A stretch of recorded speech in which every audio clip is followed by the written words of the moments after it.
Honorable Ndindi, Nyoro. Thank you very much, Honorable Speaker, for this chance to contribute.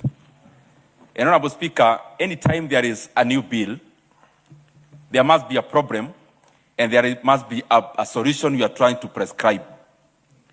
I have read the entire bill, Honorable Speaker, word to word. And I've sat here listening to both the mover and the second, Honorable Speaker.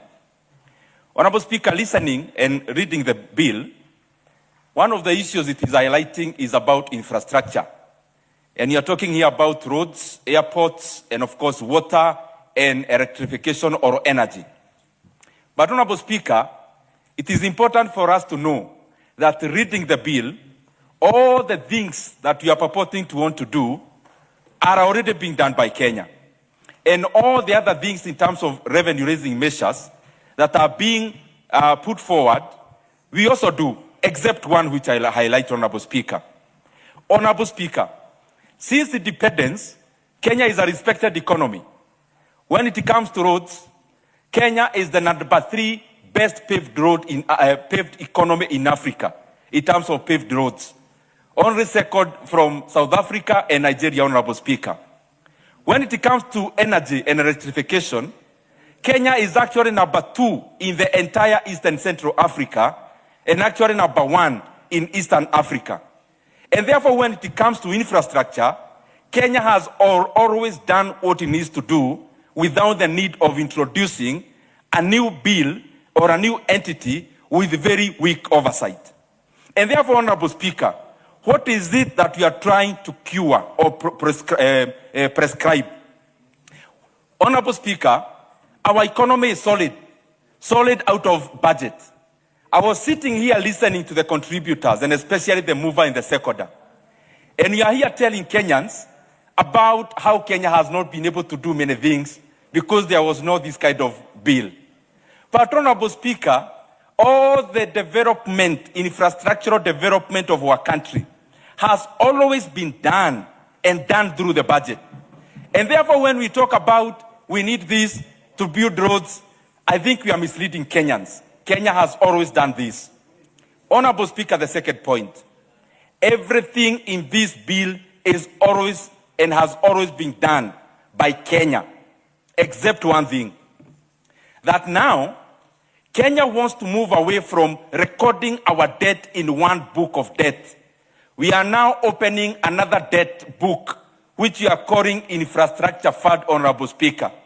In the long run, Honorable Speaker, what we are trying to do is not out of the examples that were given. We are trying to do much more like what Ghana did and Senegal did. In fact, Honorable Speaker, the right and correct title of this bill is actually National Illegal Borrowing Fund. Because what we are seeking to do is these fancy words that are being thrown here. One word that I've heard is called crowding in. The second one is called leverage. Honorable Speaker, these are synonyms of borrowing. That we now want to borrow more than we are borrowing. We continue borrowing more in the actual book, but we open a different book, Honorable Speaker, on the side. Honorable Speaker, this is incompetence that we are trying to cover up here, Honorable Speaker. For the work that has not been done for the last 4 years, we want now to create a cover for that incompetence. Honorable Speaker, Kenya is now borrowing 1.25 trillion Kenya shillings a year.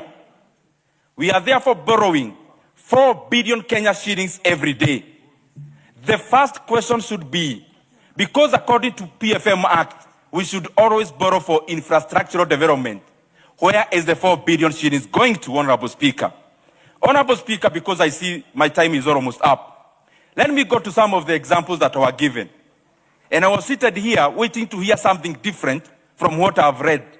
What I have heard, Honorable Speaker, is actually, I don't think the mover, especially, understands this bill.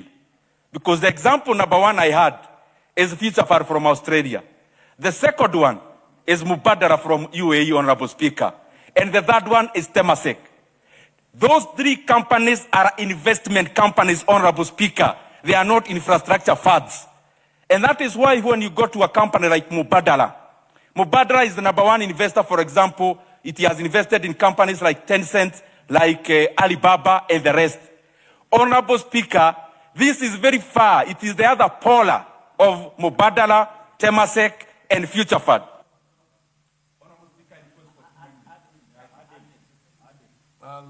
You have 1 minute. 1 minute. 1 minute. Honorable Speaker, what I'm just trying to say is that the examples we are floating around here is totally misleading. Whereas Mubadala and Future Fund and Temasek of Singapore, their work is to invest and actually get returns for the country. This other fund, what is purporting to do is to raise funds through this parliament, to raise funds through privatization, but not to invest, Honorable Speaker. It is to leverage, crowding, which are actually synonyms of borrowing, Honorable Speaker.